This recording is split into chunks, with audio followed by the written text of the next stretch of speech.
Rioux joins us today all the way from Kansas. She is a mother of 9, and when she began homeschooling 24 years ago, there were almost no Catholic programs available. She and her husband Jean developed a K-12 curriculum, St. Thomas School, which is available online at no cost, and it's definitely worth looking at.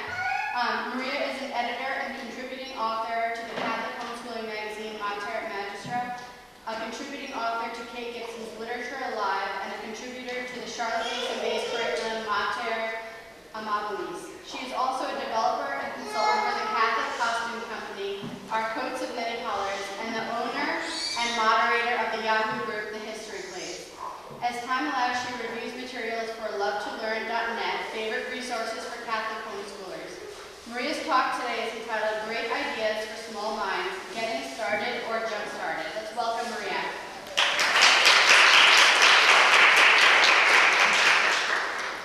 Thank you. It's an honor to be here. You guys have all been so welcoming, and I wrote my talk out because there are a lot of things I'd like to say, and there's only under an hour to give it. So sometimes it will be a little boring, but that way I can get everything in. So anyway, all men by nature desire to know, but for most of us, it doesn't come easy. We each have the native ability to reason, but using the brain God gave us effectively and efficiently and unerringly is way more difficult than it was for us to use our legs properly.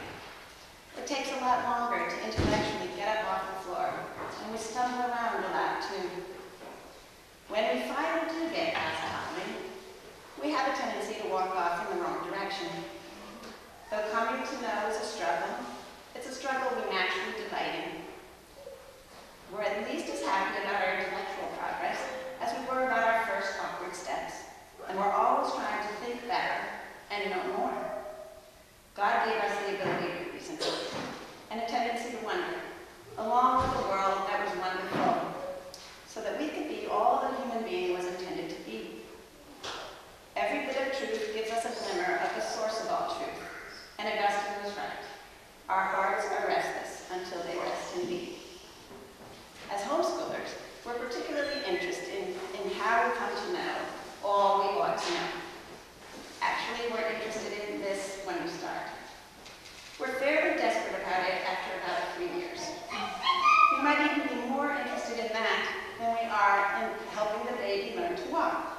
Because in the absence of some sort of handicap, that baby is eventually going to get up and walk around like a human being is supposed to.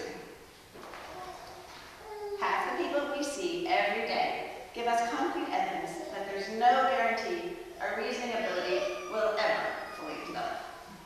We don't do that much. Most of those people are blood relatives. Sadly, we sometimes supply a little data ourselves to support the claim. If it happens to be February, and you're at all Lebanese, you see a lot more concrete evidence. February is the shortest month of the year, and that's one more instance of God's mercy. March brings warmer weather, and all of nature springs to life. We return to the attack with renewed vigor, and hearts full of hope. The end of the school year is not so distant as to allow us to become complacent, nor are we so close upon it that we can't reasonably expect to complete our work. Now it's April. Yikes. We've got a month to address those things that plague us. Having explained these concepts again and again throughout the year, we're dead sure a month is not going to do it. 2 months wouldn't do it.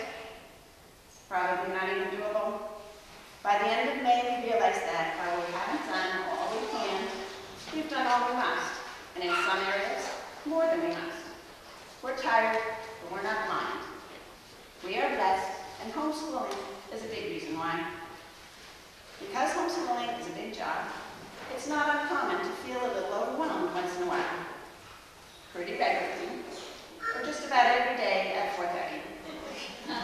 As our children grow, God blesses us with more of them, and we unhealthily grow older and tired. Happily, we also grow a little wiser. If we begin with the premise that homeschooling is God's will for us, we can be confident of this much. If it ought to be done, it can be done. Though it might take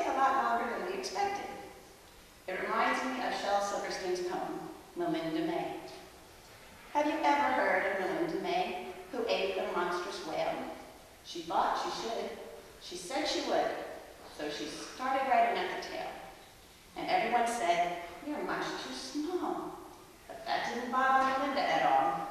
She took little bites, and she chewed very slow, just like a good girl should. And at 89 years, she ate the whale, because she said she would. Education is sometimes described in terms of an intellectual feast. I hope I can break it down in delicious bite-sized bits. Charlotte Mason's methods, conjoined with classical principles, have helped me to do so. Though that doesn't mean we don't occasionally have some sort of intellectual indigestion, nor that our approach is ideal for all. This much I do know. Despite our best efforts, nothing we do this side of the grave is going to be perfect. That should not be disheartening. If it is, you might have perfectionist tendencies, and you might also be losing the struggle against pride. I was first introduced to the classical method when studying at Thomas Aquinas College. That's where I learned the difference between opinion, of which I was almost completely composed, belief, of which I had a goodly portion, and knowledge, which I'm pretty sure I had none of. I always loved to read, but there I learned to think about what I read in a way that led to knowledge and truth. I can't claim to know much, but every bit of truth is precious, and even knowing that you don't know is a gift. I didn't enjoy all my studies, and I didn't always study as hard as I could have or should have. But I did come away with a lifelong love of learning and a patient and knowledgeable husband to help me. Had I been exposed to Charlotte Mason's ideas and methods before college, I might have enjoyed all my studies more and studied each of them harder.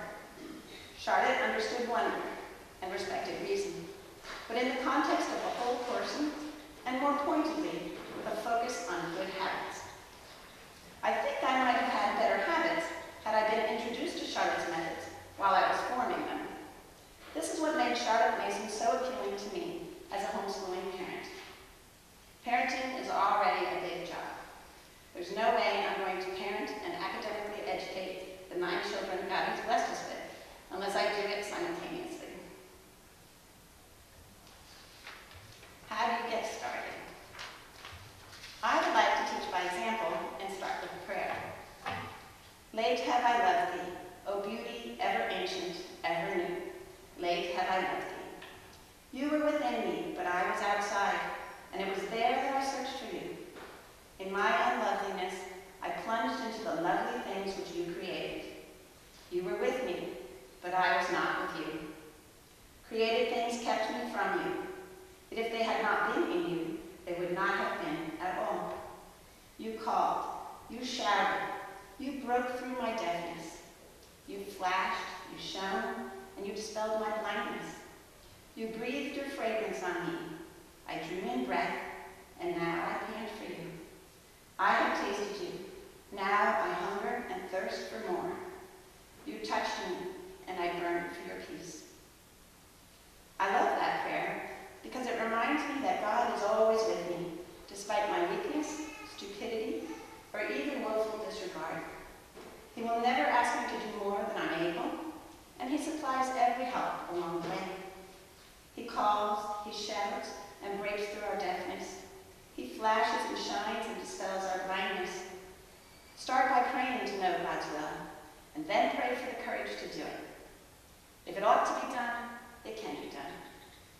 When you feel a little overwhelmed or confused as to how to proceed, think of Moses, who was intimidated and uncertain, doubtful that he could fulfill God's plan. If you please, Lord, I have never been eloquent, neither in the past, nor recently, nor now that you have spoken to your servant. I am slow of speech and tongue.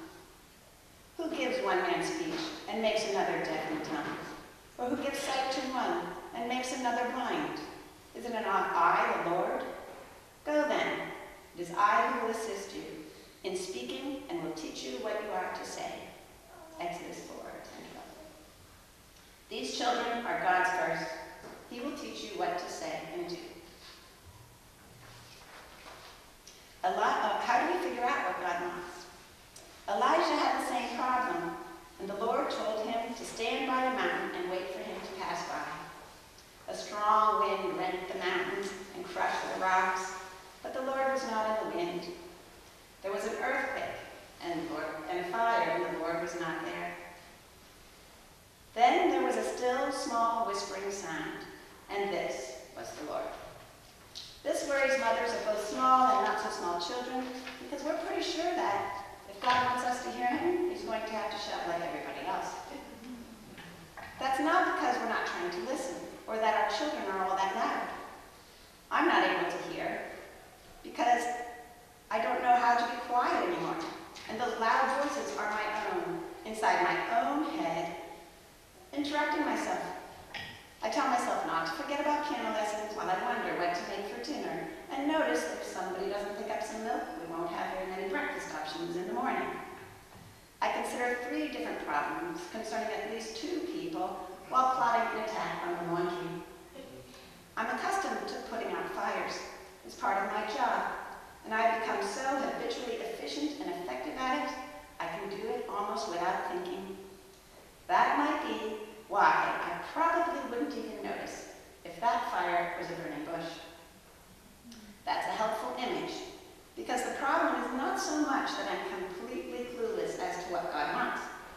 I know I'm supposed to put out fires, but I sometimes get confused, make mistakes, or choose poorly. Or choose poorly when I apply that to particular situations. That doesn't mean I'm hopeless. It just means I should be more careful and reflective. God's will, even among those who live the same vocation, differs from one individual to the next. That it differs, and that we have to make allowances for those differences, is not at all troubling to me. What I cannot imagine is that God would ever make it difficult for his children to know how to love him this day. That's just not the God I know and love. When you start to feel confused and overwhelmed, take some time to pray. Trust your own judgment. No one is better suited to the task of caring for your own children than you are. No one knows them better or loves them more. Not only does God not deliberately confuse us, he does not mismatch us. We are each perfectly suited to the children God has given us, and they are perfectly suited to us. They are uniquely fitted to bring out the best in us. That's the kind of loving Father we've got. He uses every means to work for our ultimate good.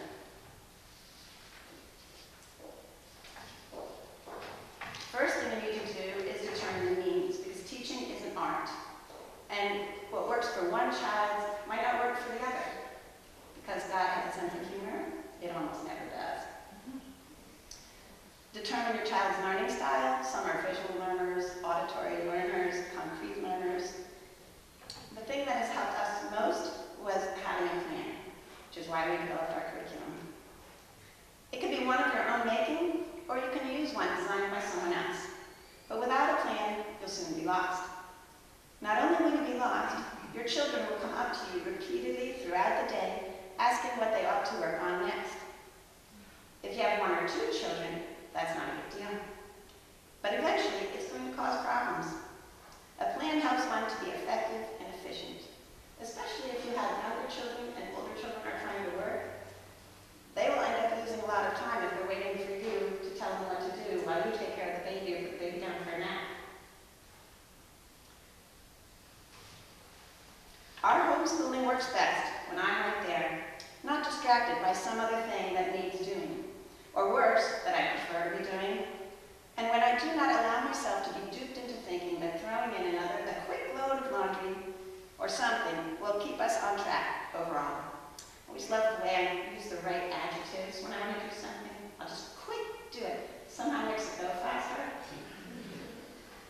I really need every minute in order to do justice to each child, and an interruption means someone will get shortchanged. While I am not the integral part of every lesson, I am the support. The reason, in part, why every child tackles whatever with gusto. I give them confidence, even when confidence isn't completely justified. If it is, in fact, beyond them, they know that I am there to help. If I am not there for whatever reason, even things which would require minimal gusto suddenly become overwhelming. Knowing that, my absence better be based upon a good and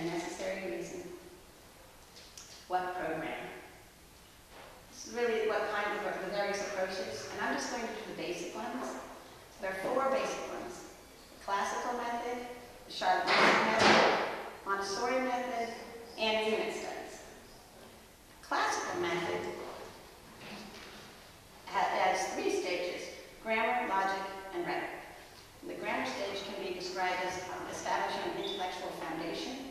So you learn that it is and what it is, about everything that's good, true, and beautiful.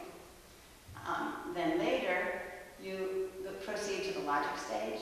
That's where you learn why it is and whether or not it could be otherwise. That's when you develop logical thinking and knowing how to recognize fallacious conclusions or ones that are necessarily true. Then the last one is the rhetorical stage, and that's really the art of persuasion. It's best learned through famous speeches, so Pericles' funeral oration. It's not, you wouldn't stand in front of an army and say, you know, if A, then B. You know, you persuade people. It's not necessarily a syllogism. That's not what you're after there. The only problem with rhetoric is that it can be used well or poorly. So you can persuade someone to the truth, or you can persuade someone to falsity. And that's why logic safeguards truth. Because logic, a good logician, he will know how to go through the argument, and if it doesn't, it's not a demonstration, which is always true, necessarily true. He'll know it's fallacious, he'll smell a rat, and he'll be able to hunt him down. If you want to talk about any of these methods a little more, you can come to the Homeschool Connections table, and I'll be happy to answer your questions. The next is the Charlotte Mason method. I think Charlotte Mason could be quickly summed up by Socrates and Aristotle. So Socrates says the unreflected life is not worth living. And Charlotte Mason really wanted children to have a real and personal connection with what they were coming to know, as opposed to just amassing facts, not really understanding them, but just memorizing them. Something would be as quickly gone. The other one is that Aristotle's man learns through his senses. That's why she was so big on nature study. As well as she understood that man glimpses the creator in creation. She was also a huge fan of narration. There are 3 different types of narration. There's oral, written, and pictorial. I personally am a big fan of oral narrations when children are fairly young, and I extend that rather far. I usually write for my younger children until at least 2nd grade, sometimes for boys especially, 3rd grade. Writing, when young children have to write, it kills the muse. As soon as their hand gets tired, that's all they know. But if you let them talk to you and tell you what I get pages. And they're fun pages.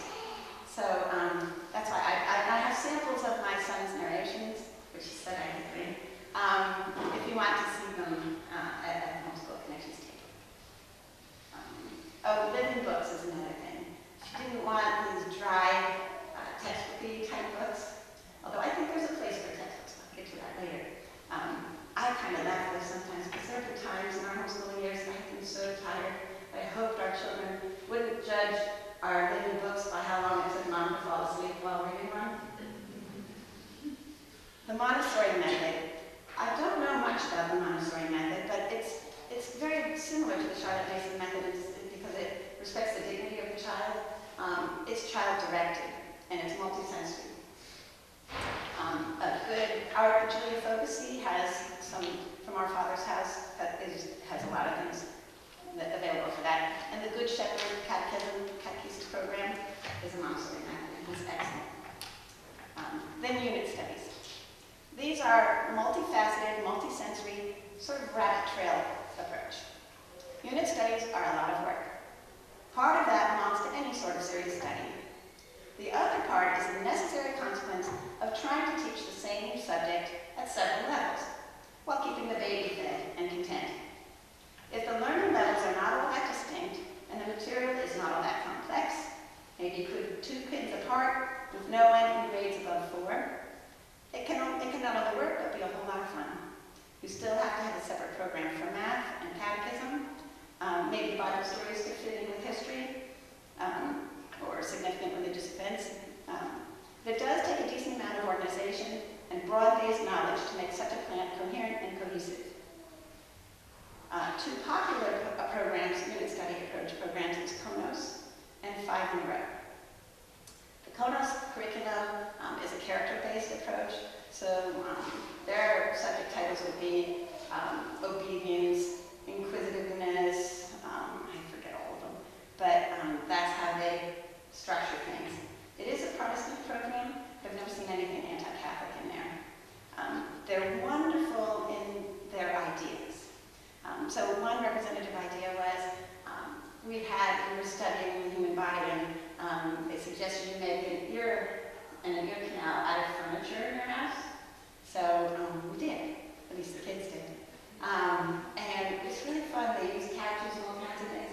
And it was big enough that when I told them they had to be sound waves, they could go bouncing in there, bouncing back out. And I think they learned more about the ear, just that one morning.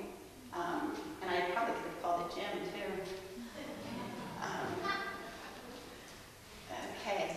There's a drawback, though. Though the KONOS folks have great ideas, they assume I have skills I do not have. I am easily frustrated by books which suggest I make a coonskin cap, but provide neither the furry beast, nor the pertinent parts of him, nor any instruction as opposed to as to how I might transform that pelt, or something that might pass for one, into anything even approximating a coonskin cap, beyond some hastily drawn line runs, and general advice along the lines of cut and sew together. I kid you not, you get a little rectangle, and underneath a little circle, no measurements whatsoever, and then cut and sew together. I was thinking a balding mountain deer would have greater hope of covering his head with a comb over. I really can't use KONOS as a stance. I don't think like that. I can't build a cohesive history program around the virtue of obedience. While we can learn an awful lot from following interests and reading aloud inspired suggestions, I can't have any confidence that I built any sort of foundation from this. Even if someone else says they did just that, and I try to follow it to the letter, I feel lost and at sea. I hate leaping from the 18th century to the 5th. I prefer to proceed from cave paintings to bronze artifacts, to the Greeks, Egyptians, Romans, to Christ, etc. I like order and learn better when I latch onto it. 5 in a Row, I won't spend a huge amount of time on that. It's a literature-based program. They have great ideas, probably a little way too many of them. Just to give you an example, in the story of pain, I typed out the different things in the story of pain. It was 3 solid pages. And some of the things you would discuss would be buoyancy, refraction, just punishment. I'm thinking we're talking the story of pain, right? But their art suggestions are wonderful. Now, I might think that because I don't do very well with art. But anyway, it is a wonderful program. The way I use it is we do it on Fridays, and we read the story ahead of time. I pick out the things that I think are reasonable, and then we do those. And mostly, Fridays we do fun stuff like art. We usually focus on the art things. Okay. Order your life. No matter which program you choose, it helps to order your life. Order can be said in many ways, and the objective ideal is not necessarily suited to each and every person or situation.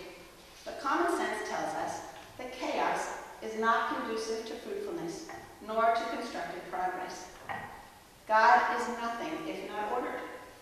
We recognize the need for order when it comes to setting priorities in life, giving precedence to spiritual goods before material ones, the necessary before luxuries, with all things ordered towards our end, to know God as He is, to love Him with our whole mind and heart. Man learns through his senses. When we live amidst disorder, we either eventually grow comfortable there, or we constantly feel uneasy, bombarded by all the things still clamoring for our attention. Neither scenario is spiritually healthy.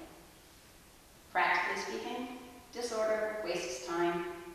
Not only are we obligated to be good stewards of our time, when you're trying to do well all the things we're doing, you can't afford to waste any Simplify your life. Reasonably organize all possible aspects of it so that minimal attention is required for those areas that are practically necessary, but objectively speaking, not all that noble. It takes us about 45 minutes to basically clean up our home. Everything has a place, and we don't waste time looking for things when we want to use them. It's tempting sometimes to hang on to things in case you will use them or you might use them, but it isn't always all that spiritually helpful. Start with the storage areas first, so you'll have a place to put things. If you haven't used it in 6 months, no one will wear it or is going to grow into it, and it isn't seasonal, you probably don't need it. Find it a happy home, and you won't have to dust it. Not only will you save yourself a huge amount of time, which can be directed towards better things, you'll enjoy a kind of contentment that comes with order, while fostering a spirit of detachment and generosity. You can do this slowly, but not haphazardly. One really clean room is better than 10 neat corners. How do you get it all done? It's a good idea to merge things whenever possible. That's a good plan, both practically and theoretically. All knowledge is interrelated, and nothing is fully appreciated in isolation, though that is primarily the function of theology to show this. While working on catechism or nature study, or saint study, one could work on penmanship, art, memorization, and both creative writing as well as writing mechanics.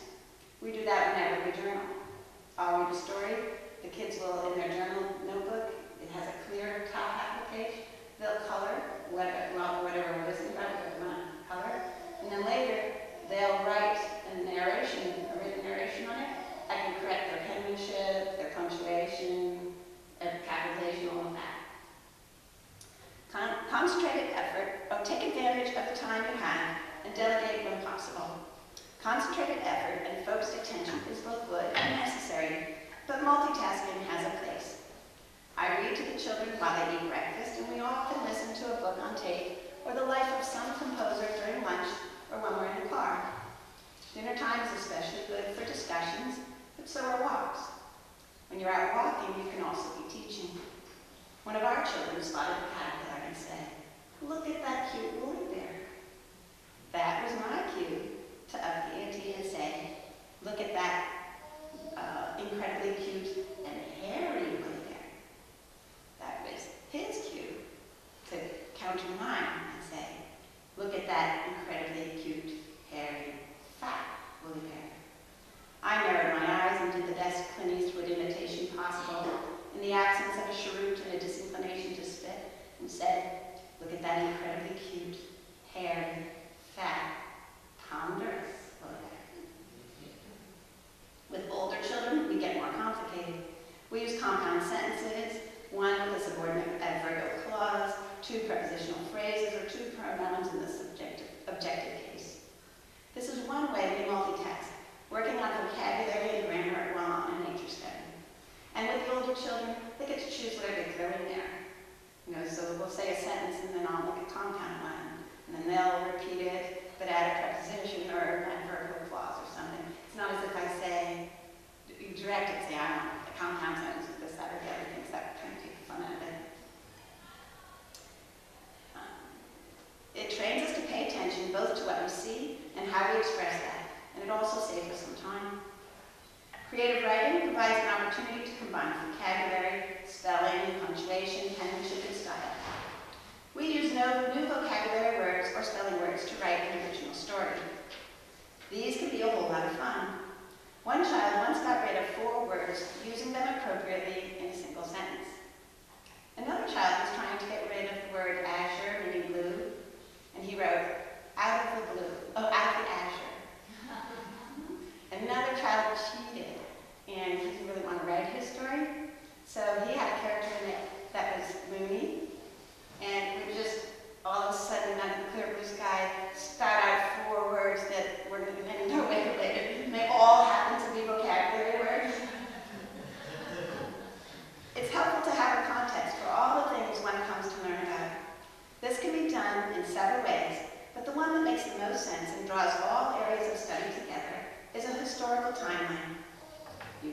that that would present a huge problem, but it does. The first problem is no one has that much wall space. The second problem is, if you do happen to have 30 feet of wall space with nothing else on it and no furniture in the way, you also have a small child who eats timeline figures or rearranges them. The substance which will successfully allow you to adhere a timeline and timeline figures to the wall will also permanently glue your fingers together or discolor them all.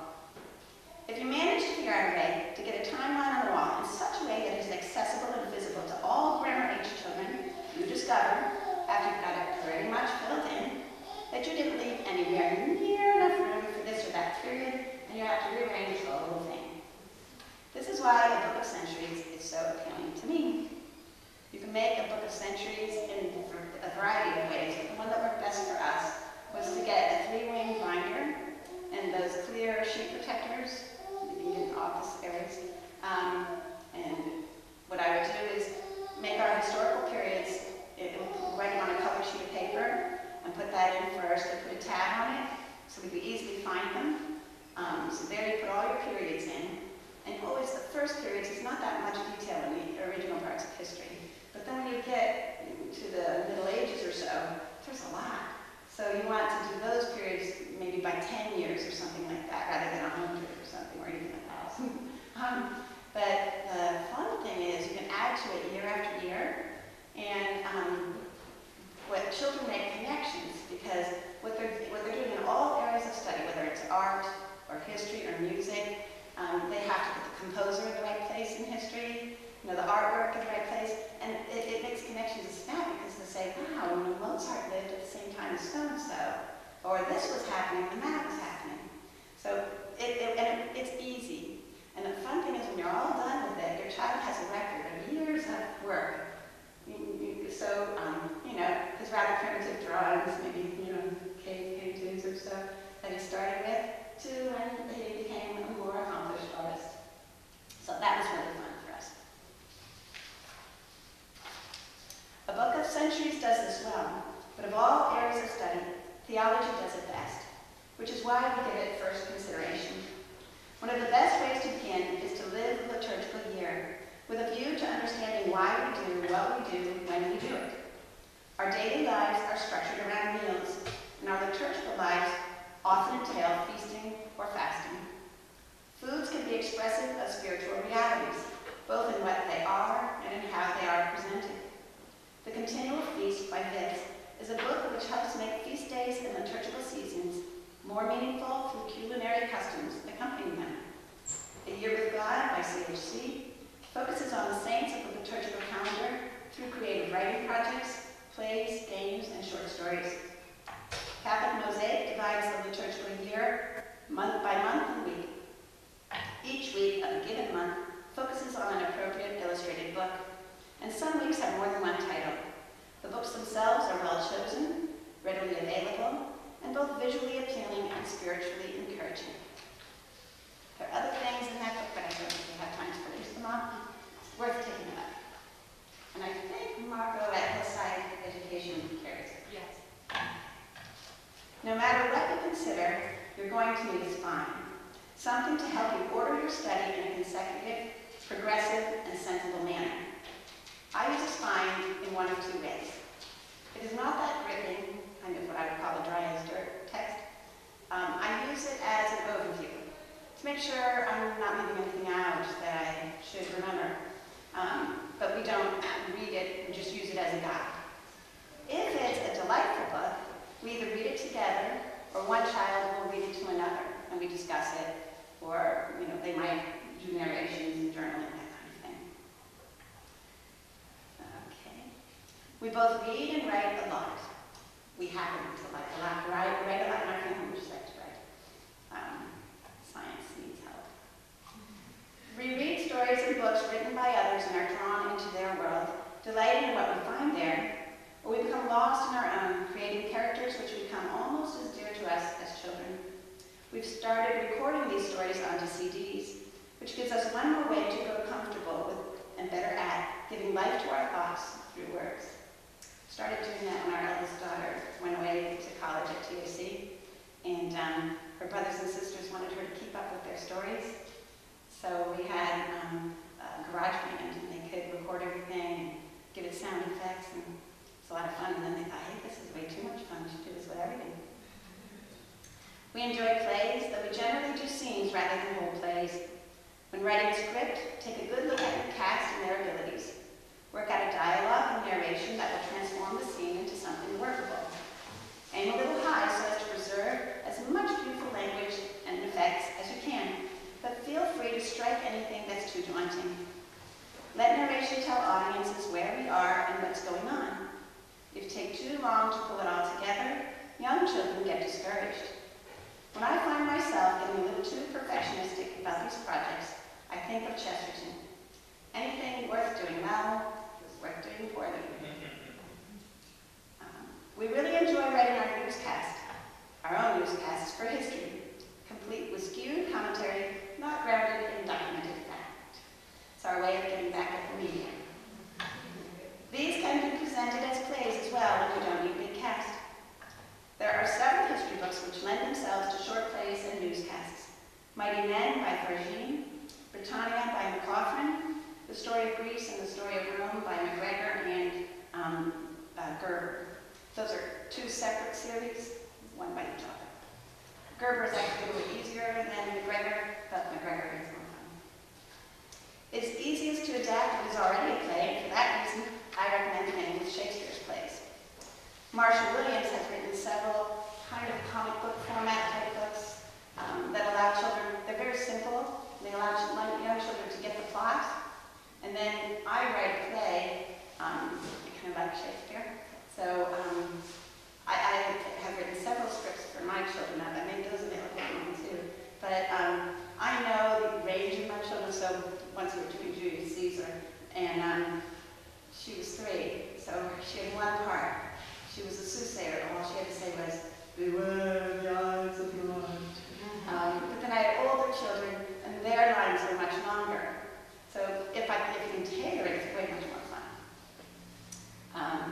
Our Albert Cullen has written 2 books, Shakespeare in the Classroom and Greek Tears and Roman Laughter.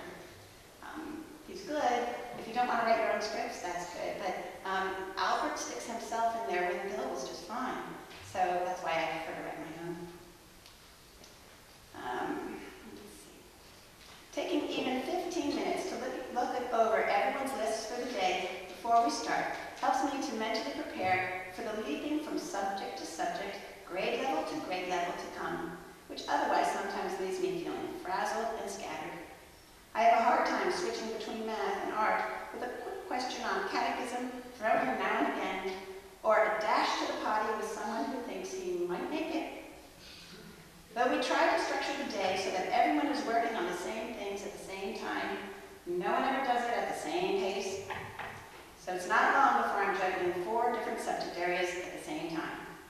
That is tiring. It might be less tiring if I was an expert in every subject, but I'm not. While some juggling and scattering is inevitable, we can avoid certain interruptions. Don't answer the phone during school hours. But one thing I think is funny, if we're in the middle of a thermonuclear moment and the phone rings and I answer it, I say, "Hello." Whereas a minute before, why couldn't I do that a minute before? I was talking to my own children. Young children need loads of input and encouragement, so I'm more lenient with them when it comes to interruptions. We work on it slowly, stressing charity. As excited as we are to see your beautiful bee, it'll have to wait a second while I finish teaching math, your sister.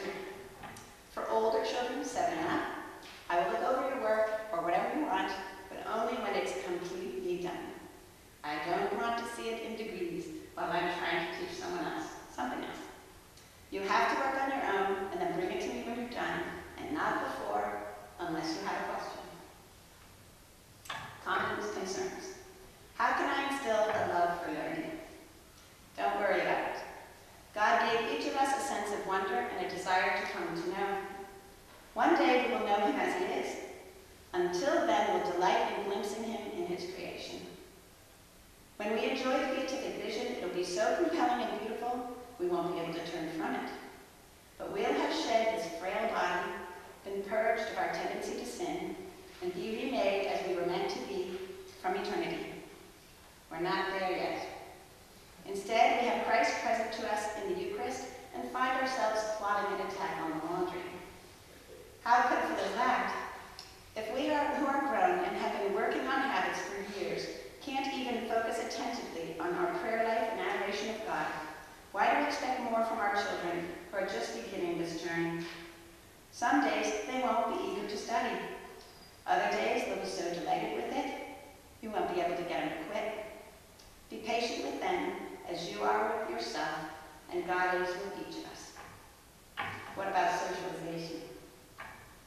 Chesterton addresses this well. The modern writers who have suggested, in more or less an open manner, that the family is a bad institution, have generally confined themselves to suggestion, with much sharpness, bitterness, or pathos, that perhaps the family is not always very congenial. Of course the family is a good institution because it is uncongenial. It is wholesome precisely because it contains so many divergencies and varieties. It is, as the sentimentalists say, like a little kingdom, and like most other little kingdoms, is generally in a state of something resembling anarchy. The best way that a man could test his readiness to encounter the common variety of mankind would be to climb down a chimney into any house at random and get on as well as possible with the people inside. And that is essentially what each one of us did on the day that he was born. That's from the Heretics, chapter 14. Not only does the family provide an excellent opportunity for socialization, homeschooling allows us to avoid prevalent pitfalls. We don't have to define words we would otherwise fast forward. Our children do not have to learn about STDs and alternative lifestyles in grade school. They are free to be children while they are work at being the children of God they were made to be. How do you respond to concerned and anxious relatives? With charity. Thank them for their obvious concern and the love which underlies it. Generally speaking, grandparents love their grandchildren, and so do aunts and uncles, and anyone else who might be involved. But if you need a little bit of help, for ones that might not listen to a charitable comment or response, let Pope Leo help you. Quote, "It is a strict obligation laid upon parents to give all their care and to neglect no effort to repulse energetically all unjust violence done to them in this manner, so that they may guard their exclusive authority in the education of their children. They must, moreover, imbue these with the principles of Christian morality and absolutely oppose their children frequenting schools where they expose to the fatal poison of impiety. When it is a question of good education of youth, we have no right to fix a limit to the pains and labor that result, however great these may be. Those Catholics of all nationalities who, at the expense of much money and more zeal, have erected schools for the education of their children are worthy of being proposed for the admiration of all. It would be well if this beautiful example were followed wherever circumstances called for it. Always and everywhere, account must be taken of the great influence exercised over the souls of children by home education. If the young find in home the rule of a virtuous life, and as it were, a practical school of Christian virtue, the salvation of society in the future is in a great part guaranteed." Social Wellsprings, encyclical on the chief duties of Christian citizens, January 10, 1890. How does one avoid burnout? Just as no one ought to consider the next baby during week 36 or directly after a C-section, no one ought to evaluate their school year in March. Despite the fact that you feel like a beach whale when 36 weeks pregnant, you are not one. Despite the fact that after a C-section, you're certain that if you cough, your innards will become outwards, the stitches are up to the challenge.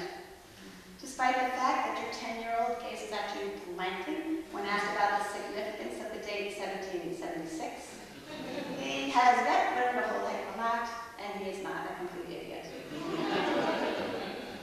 Parenting itself is a full-time job. We're stressed not because we're inefficient, lazy, or inept, but because we're doing the work of at least 2 people. If you're teaching multiple grades, you're slicing yourself even thinner. On the other hand, we all enjoy the idea of being finished. Being finished is one thing. Slicing yourself up isn't anyone's idea of a good way to get there. The point is, exhaustion goes with the territory. The territory is worth every ounce of weariness. It's a hill I die on, one Christ did die on. It's the battle for our children's minds and hearts, and there is no surrender. How do we do this? As best we can. We make the best plan and we do our best to follow it. We order our studies and our lives. If it takes all summer to get it done, we school all summer. We have fun with it. On those days when it is absolutely not fun, and the last thing we want to do, we remind ourselves that those days really are the best days. Those days are the days where we live what we say we believe. Those are the days when we try to love our enemies. Algebra sometimes qualifies as an enemy. Sometimes it might even be an overwhelming enemy. We can become overwhelmed in 2 ways. Either God allows it, or we overburden ourselves. If God allows it, it somehow works for good. God takes the long view on this. He's working for our eternal good, not our immediate good. Either way, St. Teresa was right. If it pleases him to have me on the ground, why should I be disquieted?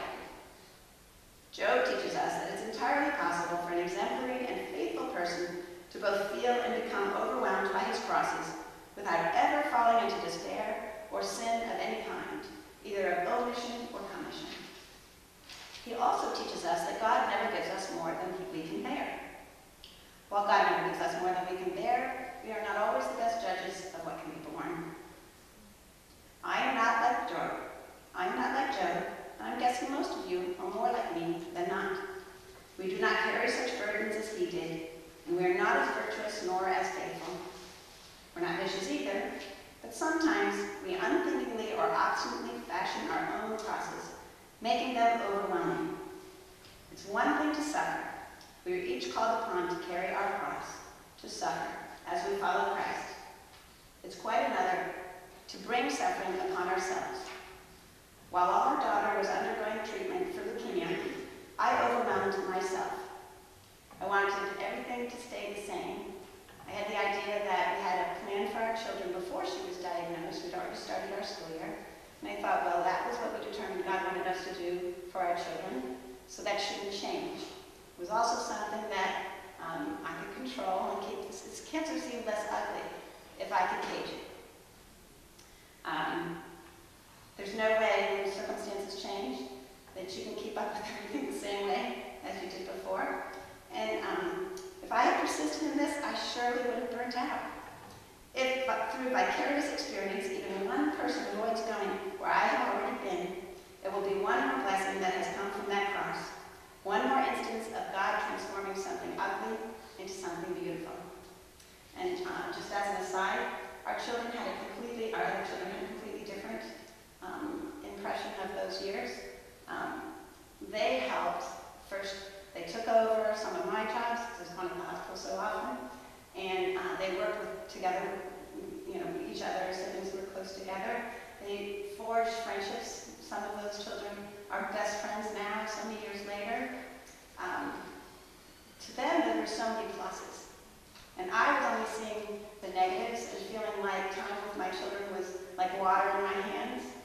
So it really was, I was seeing it through my eyes and not trying to see it through God's eyes, and recognizing that when circumstances change, it's quite okay to pitch logic or spelling or, a lot of things we can pitch.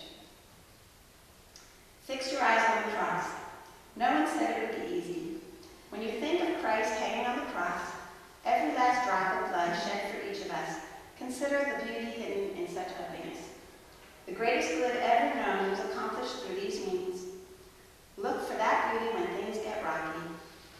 You might be overwhelmed, but you could be like the rich man who gave so much, but was not willing to give all.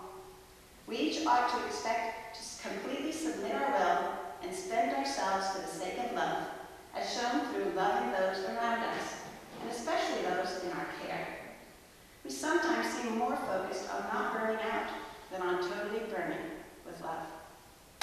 What would I most like to tell new homeschoolers? I'd like to tell them to trust to God's plan and pray to know it, to take heart in the knowledge that all things work for good, even our mistakes and weaknesses, and to never fear burnout. Rather fear lack of fire and work to burn up, within the context of God's will and not our own. Lastly, I tell them, I'm here to help. A little while ago, I was reading something the church father said about the Eucharist and how it transforms us. One image stuck with me, that of 2 candles melted down and remade such that the one was no longer distinguishable from the other. God became man so that we might have the opportunity to become like God. Every new day I start over again, hopeful and resolved that this day will be at least a little bit better than the last. I'm not sure why I'm always so hopeful, because repeated stupidity ought to be more depressing.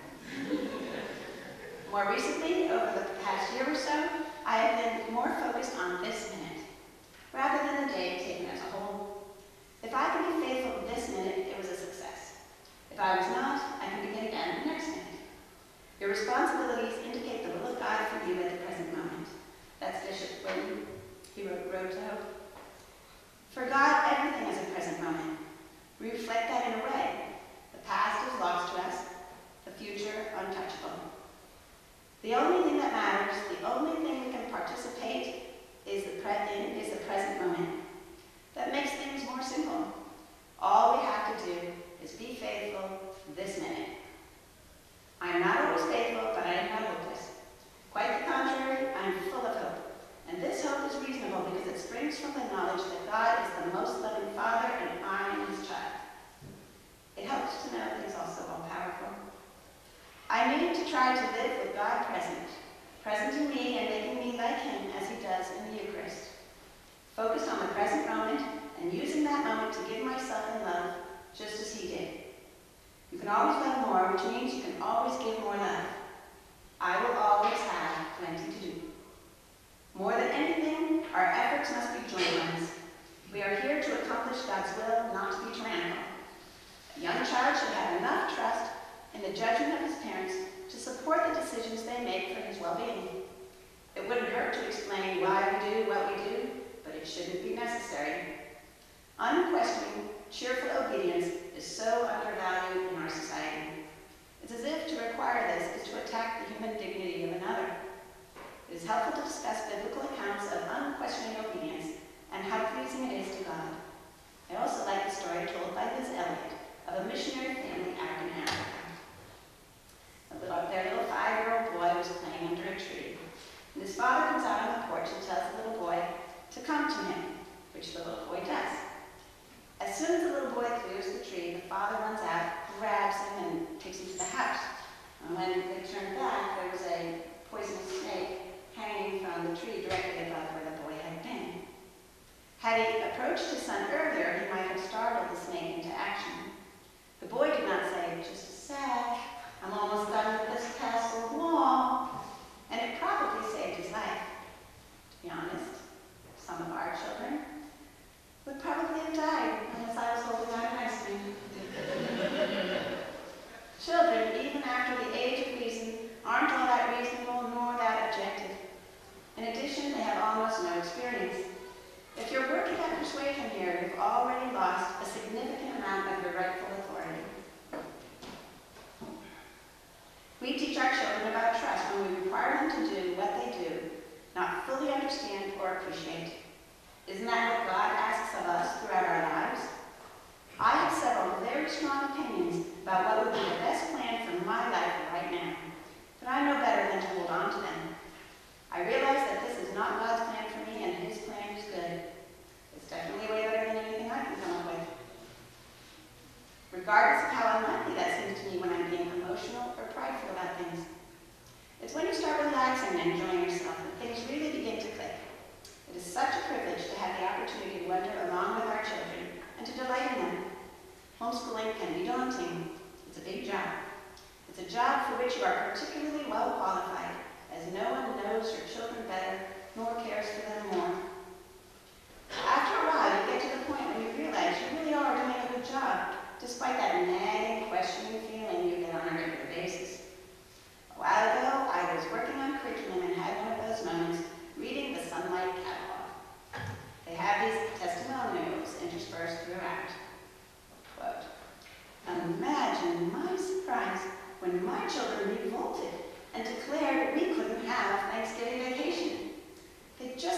to be away from these studies that long?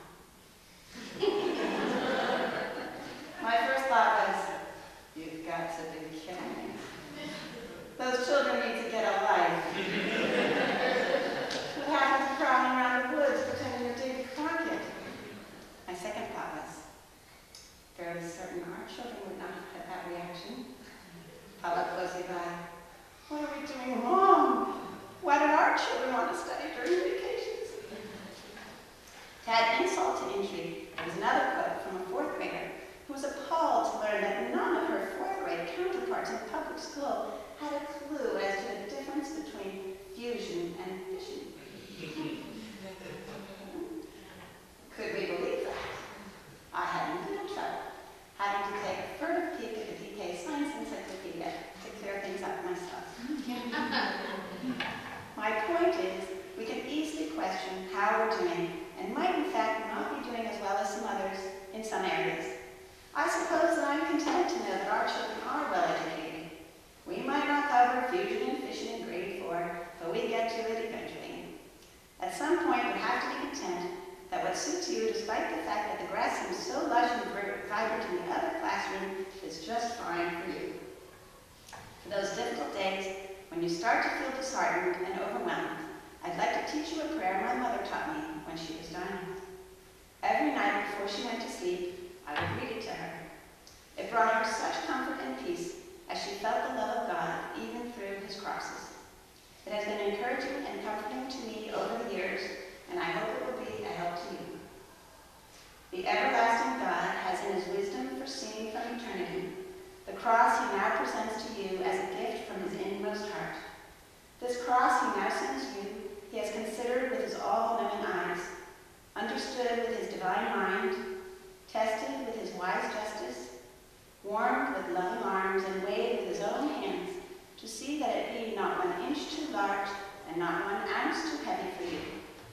He has blessed it with his holy name, anointed it with his grace, perfumed it with his consolation, taken one last glance at you and your courage, and then sent it to you from heaven, a special greeting from God to you, an alms of the all-merciful love of God.